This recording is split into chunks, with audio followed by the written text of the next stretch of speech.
All right, hello guys. Welcome to our first ever Whiteboard Wednesday. So I think Drake and I are going to switch off doing these Whiteboard Wednesday things every week. And basically we're going to talk about common injuries in climbers, how to prevent common injuries, as well as kind of the different energy systems and basic strength and conditioning principles. So if you guys have any ideas, shoot them to us. But this week we're going to start off with carpal tunnel syndrome, as we've had a few questions about it. So before we really get started into what causes it and the symptoms of it, I really want to talk about the anatomy. All right, so hopefully you can see my beautiful drawing here. As you can tell, I'm not an artist, but here is our hand, and at the base of our hand we have our carpal tunnel. So this carpal tunnel is made up of 9 flexor tendons. Our carpal bones kind of make up the base of the carpal tunnel. The median nerve is kind of in between those flexor tendons, and then the transverse carpal ligament goes right over the top of them. So as I said, there are 9 different flexor tendons within the carpal tunnel. So there are 4 flexor digitorum profundus tendons, 4 flexor digitorum superficialis tendons, and 1 flexor pollicis longus tendon. So flexor pollicis longus goes to the thumb. It helps us flex the thumb. Flexor digitorum profundus goes all the way to the very tip of your finger, helps you bend at the very tip and throughout the entire finger. And then flexor digitorum superficialis just goes up to the middle part of the finger, our middle phalanx there, and helps us bend right there.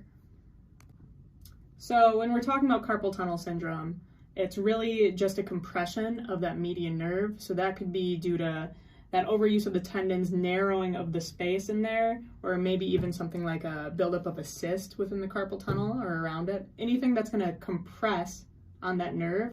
So there are several different causes of carpal tunnel syndrome, but lots of times it's involved with repetitive overuse.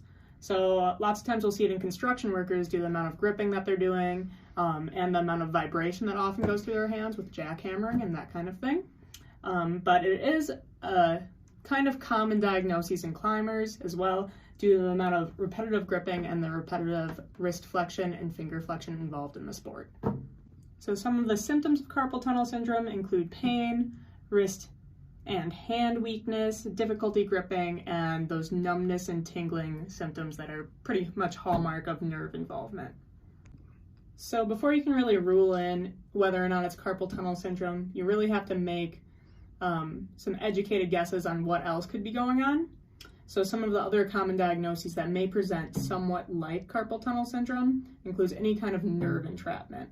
So we have 3 basic nerves that run all the way from the neck to our hands, and that's our ulnar nerve, our radial nerve, and the median nerve.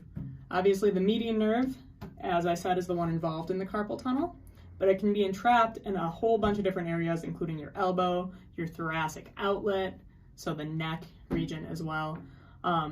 So you kind of have to rule in if it's trapped at the actual wrist where the carpal tunnel is, or if it's entrapped at the elbow or neck. You have to do that same thing with the radial and ulnar nerve as well and see if maybe they're playing a role in your numbness and tingling symptoms. So other differential diagnoses include thoracic outlet syndrome and chronic regional pain syndrome. With both of those, you might have that numbness in the hands, kind of a cool sensation, and maybe even a little bit of those nerve type symptoms. So a couple basic tests you can run to kind of rule in or rule out if it is carpal tunnel syndrome is simply a compression test. So you go right over the carpal tunnel here and just press on that area with your thumb or with your palm. Try to hold that for about 30 seconds and see if that reproduces your symptoms.